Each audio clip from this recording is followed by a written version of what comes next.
bahwa orang yang cerdas itu adalah orang yang bisa beriman kepada Allah. Yang kedua, termasuk daripada nikmat yang agung adalah Al-Quran. Ketika Allah menurunkan kitab suci Al-Quran, dan kita pun diantara salah satu umat baginda Rasulullah SAW yang menikmati, yang bisa merasakan bagaimana mukjizat daripada Al-Quran, sehingga salah satunya kita bisa sampai saat ini bisa memahami dan seterusnya karena keagungan kitab suci Al-Quran. Dan di dalam Al-Quran begitu banyak fadilah-fadilah yang bisa kita raih. Salah satunya dengan kita hanya melihat saja tulisan Al-Quran itu pun menjadi pahala buat kita semuanya. Apalagi kalau kita mempelajari, menghayati serta mengamalkan daripada Al-Quran tersebut. Dalam Al-Quran Allah Subhanahu wa taala menegaskan, "Inna nahnu nazzalna dzikra wa inna lahu lahafizun."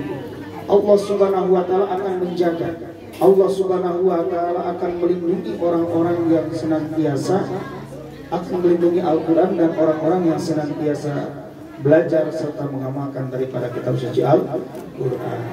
Bagaimana dapur ramai? Ada apa? Tetangga sebelah ramai.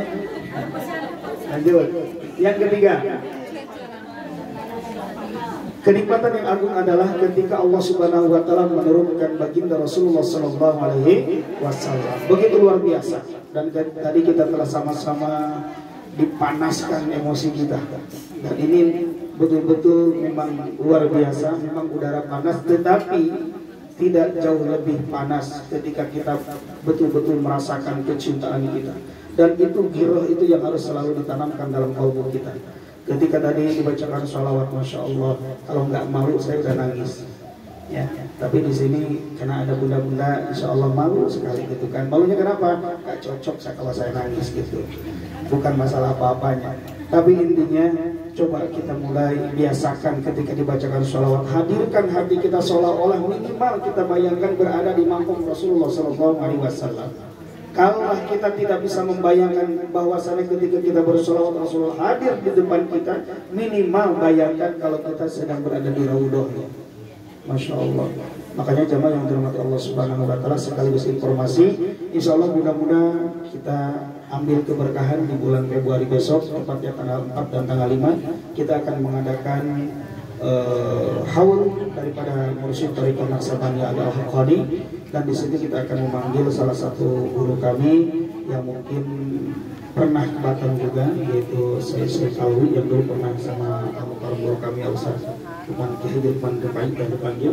Insyaallah besok kita akan menjemput beliau juga.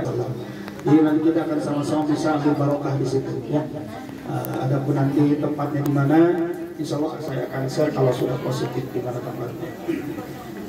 Lalu yang selanjutnya, kenikmatan yang agung daripada Allah Subhanahu wa taala adalah ketika Allah Subhanahu wa taala memberikan afiah, memberikan bagaimana hati kita terhindar daripada hal-hal yang tidak diridhoi, hal-hal yang dibenci oleh Allah Subhanahu wa taala. Makanya ada istilah sehatan wal afiah, kalau sehat kepada zahir, kalau afiah kepada batinnya. Dan yang kedua, yang selanjutnya adalah as-safru.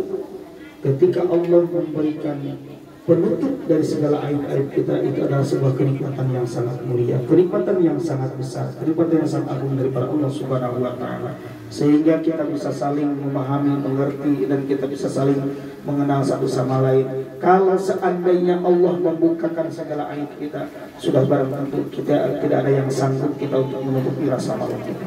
Dan yang terakhir adalah ketika Allah al-ghina aninas wal ghina aninas, ketika Allah Subhanahu wa taala memberikan rasa kepada kita tidak ketergantungan kepada manusia. Oleh karenanya jemaah yang dirahmati Allah Subhanahu wa taala, mari kita sama-sama anugerah yang Allah berikan kepada kita dari mulai kita dijadikan sebagai hamba Allah, seorang yang beriman, seorang Islam. Yang kedua, kita bisa mempelajari Al-Quran. Yang ketiga, kita bisa menjadi umat sebagian daripada umat Rasulullah SAW.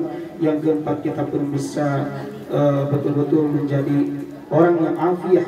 Yang kelima, lalu kita lihat orang-orang yang termasuk hamba-hamba Allah yang dihalangi, yang ditutup segala aib-aibnya. Yang keenam adalah ketika kita tidak ketergantungan kepada makhluk. Ini semuanya anugerah yang Allah berikan kepada kita. Mari kita sama-sama jaga dan mari kita sama-sama tingkatkan keimanan, keislaman dan amaliyah kita di hadapan Allah Subhanahu wa taala. Itu saja mungkin yang dapat kami sampaikan. Untuk selanjutnya mari kita sama-sama berdoa kepada Allah Subhanahu wa taala, di antaranya dengan wasilah doa khatmul Quran. Mudah-mudahan majelis kita dimuliakan oleh Allah Subhanahu wa taala.